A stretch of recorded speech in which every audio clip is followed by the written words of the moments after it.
Hirya y'umuziki tubandanye, hirya y'umuziki uyu mugabo n'umugabo w'ijambo. Murazi abarundi ari abo bita abagabo b'ijambo.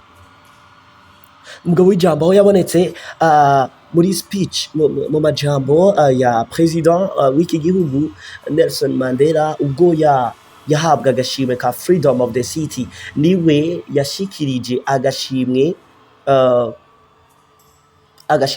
ka Freedom of the City agashikiriza President Madiba Nelson Madiba Mandela. Chamumva ko yarajeje ibikorwa vy'ubu MC ashikiriza agashimwe President wahoze ari President Nelson Madiba Mandela. Yongeye kandi aboneka nk'umu MC nyene ubwo President Mandela yabisikanya ku butegetsi na President agira mukurikire yitwa President Thabo Mbeki.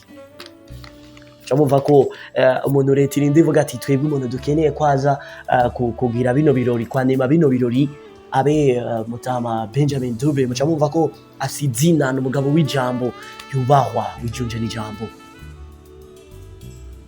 Tongera ko kandi ko asanzwe ari umuvuga butumwa hamaze no kwigisha hanze ya Afrika y'Epfo. Twavuze ko asanzwe arongoye ishengero rya High Praise Center, ariko kandi asamaze kwigisha hirya no hino kw'isi.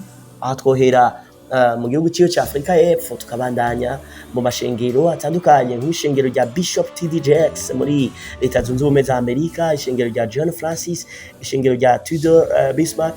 Amaze gukorana na Kirk Franklin ngira umuntu azi gospel, contemporary gospel ategereza kumumenya vyanka bikunda. Amaze kwigisha mu ishengero rya Andrew Crouch hamwe na Israel Houghton n'abandi benshi cyane.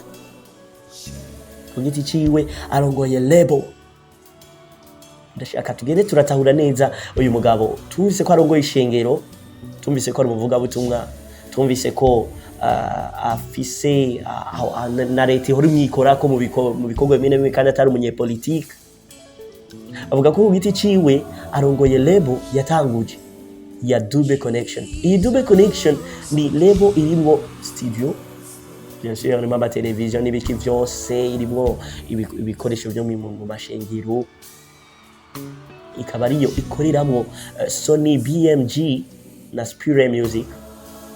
Aha ahigishiriza kwandika indirimbo, ibijanye n'ubu-auteur, ibijanye no gukompoza indirimbo, ibijanye na production, ibijanye no kwahanja indirimbo. Akongera agafasha n'abafise amatalama bakiri bato, ibyo bita young talent. Ikintu isi izohora imwibukira ko ni icyo yise Artist Hope Arise cyangwa se citwa AHA. Ni ikintu kimeze nka festival, ibirori bihora biba buri mwaka, ibirori ngaruka mwaka.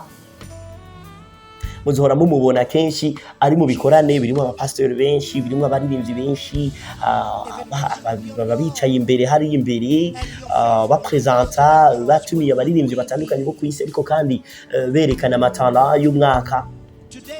Ibi rero akaba ari we yabitanguje Artist Hope Arise. Ibikorane biba biryoshye cyane, birimo amavuta mu mpwemu, ariko kandi biteguwe neza no mu buryo bw'ubuhinga. Uyu mugabo rero akaba yubakanye na Tabil akaba afise abana b'abahungu 4, akaba yibera muri Afrika mu gisagara cya Johannesburg muri Sud, mu majepfo y'iki gisagara muri Afrika y'Epfo.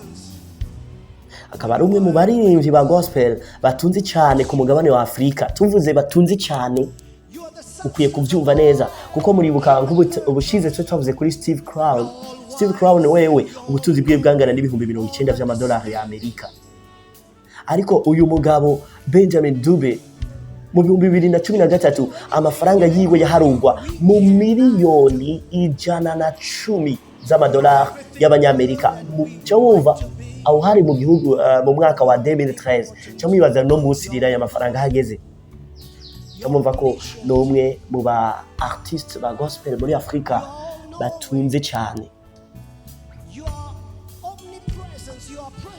Akaba araha turangirije amateka ya gospel ya Benjamin Dube, uyu Mutarama, kuko urumva ko aracyayandika ko aracyariho, kandi ni umuntu yizewe, umuntu w'ijunja n'ijambo, ijambo mu babizi nyene mu mico ya Afrika, ariko kandi n'ijambo ry'Imana. Alright, this was les héros du gospel. Mwari kumwe na MC Regis. Nimba ufise ikibazo ushaka kutubaza, nyandikira inbox cyangwa unyandikire kuri Facebook, nitwa MC A Regis, cyangwa unyandikire kuri email aregisia25@gmail.com. Ibisigaye naho ubutaha kuwa gatanu kurikira. Nimba hari umu artiste cyangwa se groupe ya gospel wifuza ko tukubwira amateka yiwe, urahawe ikaze bitubwire. Wandanye mugira umugoroba mwiza. Big up.